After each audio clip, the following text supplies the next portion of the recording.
A Amazônia vai colapsar? Né? Essa pergunta voltou à tona aí com a publicação de um artigo científico de um estudo conduzido por pesquisadores da Universidade Federal de Santa Catarina, em conjunto com o professor Antônio Nobre, que já conduz uma série de pesquisas há algum tempo aqui na região amazônica. Antes de chegar nesse ponto, né, de se falar se a Amazônia vai colapsar, né, ou não vai colapsar, e o mais provável é que entre nesse colapso, né, que ela já vem aí apresentando dados, né, de uma exaustão, né, de problemas aí, de modificações. É preciso que a gente volte assim, para entender qual a gênese, né, desses problemas, qual a gênese desses colapsos gigantescos, né? Então você tem problemas externos, né, à Amazônia, como um aquecimento global, né, que serão dos pontos de estresse, serão dos pontos ali analisados, né, na pesquisa sobre esse colapso aí da Amazônia. E aí é preciso entender também as políticas internas, né, principalmente durante a ditadura militar, com os planos de desenvolvimento, né, que serão projetados pelos militares com uma máscara ali de que é uma atividade técnica, de que é uma organização técnica, né? E que na verdade que se vai ter aí é uma entrega desse capital natural, né, da Amazônia na mão de capitalistas internacionais e nacionais, né, que irão explorar de maneira intensa a região. Aí eu vou colocar aqui algumas imagens, né, para vocês verem aí uma série de propagandas, né, que a ditadura militar fazia para mostrar que a Amazônia era um empecilho.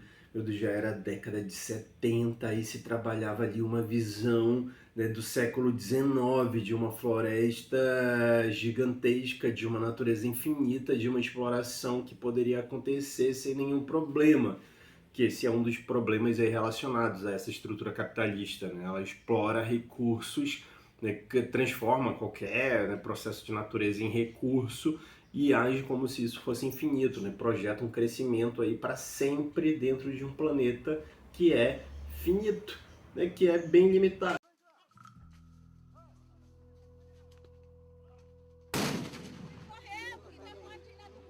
Até meu marido foi malhado. Se ele morrer, quem vai me sustentar? Quem vai sustentar os filhos dele? Eu vou sofrer. Paulo César não tá nem aí. Que não sai da nossa terra. Nossa terra foi mal alagada, foi demarcado. Paulo César Quartiero. Por um lado, um cidadão prestigiado que foi vice-governador de Roraima, deputado federal e prefeito do município de Pacaraima. Por outro, um fazendeiro produtor de arroz, apontado como mentor de uma série de ataques violentos contra indígenas durante a década de homologação definitiva da terra indígena Raposa Serra do Sol.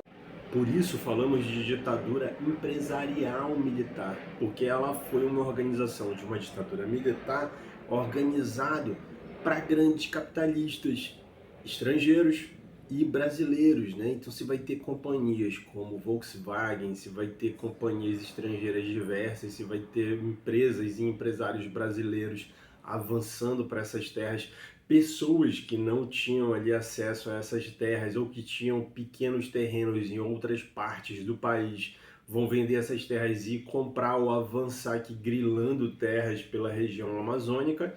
E aí você vai ter, por exemplo, a criação, né, no sudeste do Pará, sul do Amazonas, parte do Maranhão, o desmatamento intenso, queimadas intensas, o que vai formar o chamado de arco do desmatamento, né, que será um dos primeiros pontos de impacto. E essa expansão vai ocorrendo, é o que depois a galera vai classificar-se como fronteira agrícola, né, fronteira da agropecuária, né, e que ela é uma fronteira de acumulação primitiva de terras. É uma disputa intensa entre latifundiários, né, porque essa disputa não vai envolver outras figuras, já que elas já estavam aqui, vão ter esses territórios tomados, né?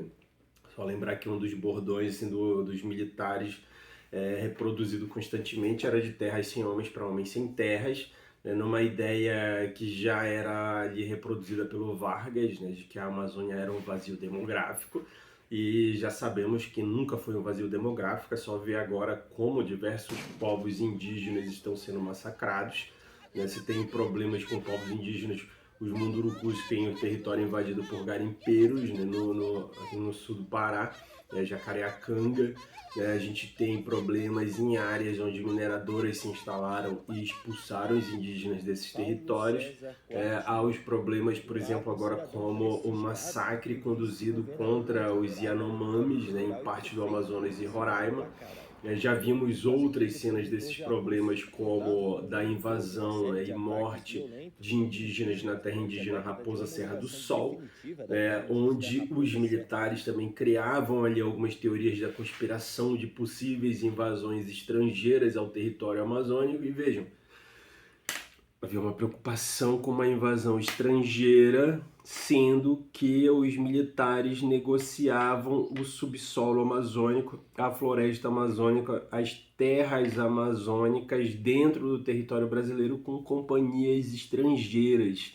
Hoje se tem boa parte do subsolo destinado para mineração estrangeira.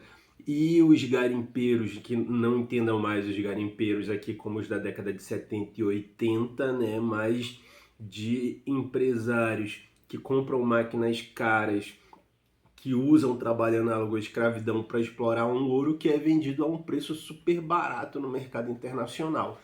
Da madeira que é retirada por madeireiros, principalmente que compraram, que invadiram terras vindo de outras regiões do país, em especial do sul do país e do centro-oeste, exportam essa madeira. Então, que medo é esse de ter a Amazônia invadida por grupos estrangeiros, se ela já é dominada por empresas, por grupos que vendem, que colocam a Amazônia como uma mercadoria internacional e que massacram os povos de dentro dessa região. Então, a gente vai chegando aqui aos pontos que estão levando ao colapso agora. Então, se tem um aquecimento global se potencializando, isso altera a circulação de ventos pelo planeta, altera a forma como o oceano absorve calor e libera esse calor. É só observar aí nos últimos anos uma frequência de trocas entre El Niño e Laninha, fenômenos que duravam no máximo um mês, agora duram um ano todo, 2 anos, como foi o caso do Laninha. O El Niño já entrou em atividade, vai sair de atividade e logo depois já vai entrar um outro Laninha. Então você tem o aquecimento global que vai gerar essa alteração de circulação e um maior estresse na Amazônia, diminuindo o fluxo de água na atmosfera para cá. Daí a gente vê também o impacto sobre os rios, as secas históricas e depois cheias históricas. Então essa alteração da circulação de chuvas, da distribuição de chuvas, já que a Amazônia funciona como uma grande bomba d'água, ela é também um desses pontos de estresse. A sazonalidade da chuva, porque região equatorial, como é a Amazônia, o comum é que a chuva ocorra o ano todo. Uma parte do ano com chuvas intensas e uma outra parte com chuvas amenas. E o que tem acontecido é uma alteração desse fluxo, onde se tem uma característica, por vezes, de região tropical típica, com chuvas concentradas numa parte do ano e outra seca. Então, essas alterações, além do desmatamento, que também é colocado aí como um dos pontos de elementos de estresse sobre a região, eles alteram a quantidade de água que circula na Amazônia, que é absorvida, que é utilizada no subsolo, que alimenta os rios. Então isso coloca aí em risco a grande quantidade de biodiversidade desse local, as riquezas desse local, a quantidade de gás carbônico que a Amazônia mantém no subsolo em toda a estrutura de floresta. Aí não é o mais importante do quanto ela absorve, mas do quanto ela retém nessa imensidão, certo? Então, se continuarmos da maneira como estamos aí com o avanço dessas atividades para a destruição da floresta, para abrir pastos e para colocar soja por todo lugar, transformando a Amazônia em uma grande fazenda, o ritmo desse avanço é o que vai levar a um colapso breve, Até 2050 a Amazônia ter aí pelo menos metade dessa grande área, que é mais da metade do Brasil, e que abrange outros países.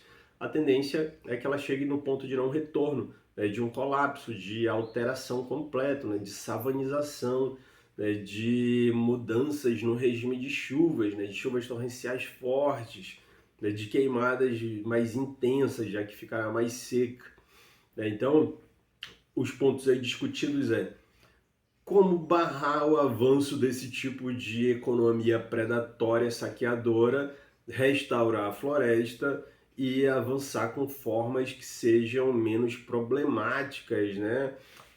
Tecnologias aí já utilizadas, né, pelos povos originários, pelos indígenas que já atuavam nessa terra aqui há milhares de anos, né? Então a gente já sabe aí que há diversas populações, né, que há diversos grupos, povos que ajudaram a diversificar a Amazônia, que desenvolveram técnicas, que diversificaram os tipos de vida aqui, né, que diversificaram as formas de cuidar desse solo, né, de cuidar da floresta. Então, chegamos a um ponto aí de que esse conhecimento ancestral é importante para projetar o futuro, para planejar o futuro e ser colocado aí em discussão outras pautas como uma reforma agrária, né, e como uma tentativa aí de impedir que o grande capital e capitalistas internos, né, continuem a destruir essa região que é fundamental